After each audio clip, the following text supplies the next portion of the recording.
क्या आपको मौत से डर लगता है? लगता ही होगा, सबको लगता है। लेकिन एक आदमी ऐसा भी था जिसने मौत से कहा, रुको, पहले मेरे सवालों के जवाब दो। और मृत्यु चुपचाप बैठ गई। नाम था यज्ञवल्क्य। अब सुनो, कैसे एक ऋषि ने मौत को भी वश में कर लिया था।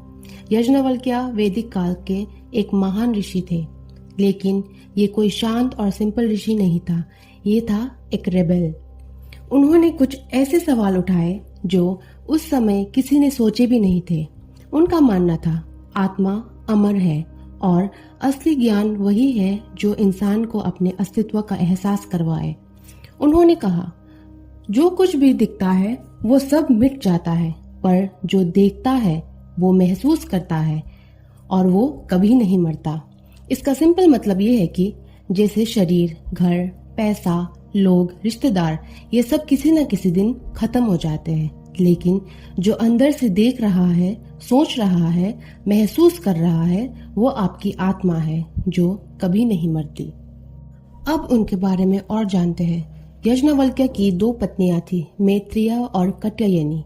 जब उन्होंने सब कुछ छोड़कर संन्यास लेने का सोचा तो उन्होंने अपनी संपत्ति बांटनी चाहिए। कात्यायनी ने बिना कुछ पूछे धन ले लिया, लेकिन मैत्रेय ने एक सवाल पूछा, ये धन से मुझे अमृत मिल सकता है क्या? यज्ञवल्क्य चौंक गए और बोले, नहीं, धन से सिर्फ सुख मिलता है, अमर होने के लिए ज्ञान चाहिए। फिर उन्होंने मैत्रेय को आत्मा और ब्रह्मांड का ज्ञान दिया। सब कुछ प्यार के लिए नहीं, आत्मा के लिए होता है।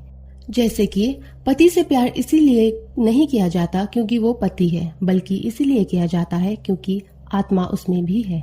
माँ, पिता, बेटा, बेटी, सभी रिश्ते जो हम महसूस करते हैं वो आत्मा की वजह से होता है। यानी कि हम लोगों को प्यार इसीलिए करते हैं क्योंकि हमें उसमें अपनी पहचान दिखाई देती है। उन्होंने कहा, जब तुम किसी के शरीर देखते हो वो एक दिन खत्म हो जाता है, पर जो चीज उसे जीवित रखती है वो है आत्मा, और आत्मा कभी नहीं मरती। तो अगर तुम अपने आप को सिर्फ शरीर समझती हो तो तुम कभी खुद को जान ही नहीं पाओगी।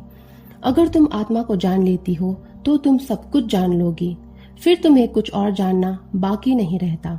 यानी जो एक चीज सब में है, सबको जोड़ती है, सब कुछ चलाती है, उसका नाम ही ब्रह्मांड है।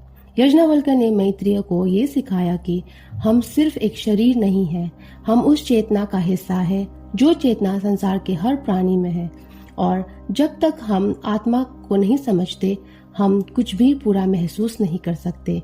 ये संवाद आज भी एक रिमाइंडर है।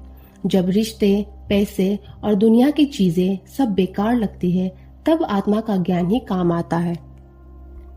एक और कहानी के अनुसार एक सभा में सारे ज्ञानी लोगों को बुलाया गया था। यज्ञवल्क्य हर प्रश्न का इतना गहरा और स्पष्ट उत्तर दे रहे थे कि सभा में सब लोग मोहित हो गए। पर फिर आई गार्गी, एक श्रेष्ठ विदुषी जिसकी सोच भी आसमान को छू रही थी। उसने यज्ञवल्क्य से पूछा, उस चीज का आधार क्या है जिसमें पूरा ब्रह्मांड बंधा हुआ है? ये प्रश्न किसी ज्ञान की किताब से नहीं थी, ये था एक सीधा वार एग्जिस्टेंस के रहस्य पर। यज्ञवल्क्य ने गार्गी की तरफ देखा। उनकी आंखों में ज्ञान का समुंदर था, पर चेहरा शांत। और उन्होंने कहा, अगर तुमने इससे आगे प्रश्न किया तो तुम्हारा दिमाग इस ज्ञान के भार को सह नहीं पाएगा। ये धमकी नहीं थी, ये थी एक चेतावनी, एक रिस्पेक्टफुल वार्निंग कि कुछ ज्ञान केवल अनुभव से ही समझा जा सकता है, शब्दों से नहीं। इस एक वाक्य में यज्ञवल्क्य ने बता दिया कि वो सिर्फ एक ऋषि नहीं, एक ऐसे ज्ञान के सेनापति थे जिनके लिए सच को समझाना एक धर्म था और सच की मर्यादा को तोड़ना एक पाप। यज्ञवल्क्य के जीवन का सबसे रोमांचक और रहस्यमय पल तब आया जब उनके सामने खुद मृत्यु देवता यामा प्रकट हुए। वो उन्हें लेने आए थे। जीवन का अंतिम समय था, लेकिन यज्ञवल्क्य जैसे किसी और ही लेवल पर थे। उन्होंने डरने के बजाय मृत्यु से सवाल करना शुरू कर दिया। मृत्यु के बाद क्या होता है? आत्मा कहाँ जाती है? कौन है जो सब कुछ देख रहा है लेकिन कभी दिखाई नहीं देता? यामा, जो स्वर्ग और नर्क के फैसले करते हैं, जिनके आगे सब चुप हो जाते हैं, वो भी यज्ञवल्क्य के प्रश्नों के सामने चुप हो गए और फिर जवाब देना शुरू कर दिया। ये ज्ञान इतना गहरा था कि वैदिक ग्रंथों में इस संवाद को अमर बना दिया गया। ये वही समय था जब एक मनुष्य ने मृत्यु से भी ऊपर उठकर उसे ज्ञान से जीत लिया, न तलवार से, न तपस्या से, सिर्फ प्रश्न और विवेक से। याज्ञवल्क्य की कहानी हमें एक गहरी सीख देती है। जिंदगी में सब कुछ मिल सकता है, धन, सुख, संबंध, लेकिन असली शांति तब मिलती है जब हम खुद को समझ लेते हैं। आत्मा का ज्ञान सबसे बड़ा ज्ञान होता है। और सबसे जरूरी बात, सवाल पूछने से कभी ना डरो, चाहे सामने मृत्यु ही क्यों ना हो। याज्ञवल्क्य एक ऐसे व्यक्ति थे जिन्होंने कभी भी सच के सामने झुकना नहीं सीखा। उन्होंने अपना घर, रिश्ते, सुख सुविधा सब कुछ त्याग दिया, सिर्फ एक चीज के लिए, सच का ज्ञान। और वही ज्ञान उन्हें बना गया सच में अमर, न सिर्फ वेदों में बल्कि उन लोगों के दिल में जो आज भी उनका नाम लेकर सोचना शुरू करते हैं।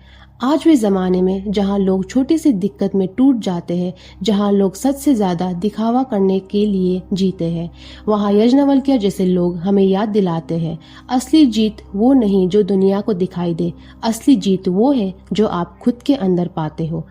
इसीलिए कभी अपनी जिंदगी को दूसरों से कंपेयर मत करो। तुम्हारे पास जो है उसमें ज्यादा फोकस करो। हो सकता है जो तुम्हारे पास है वो किसी और के लिए सपने से कम ना हो।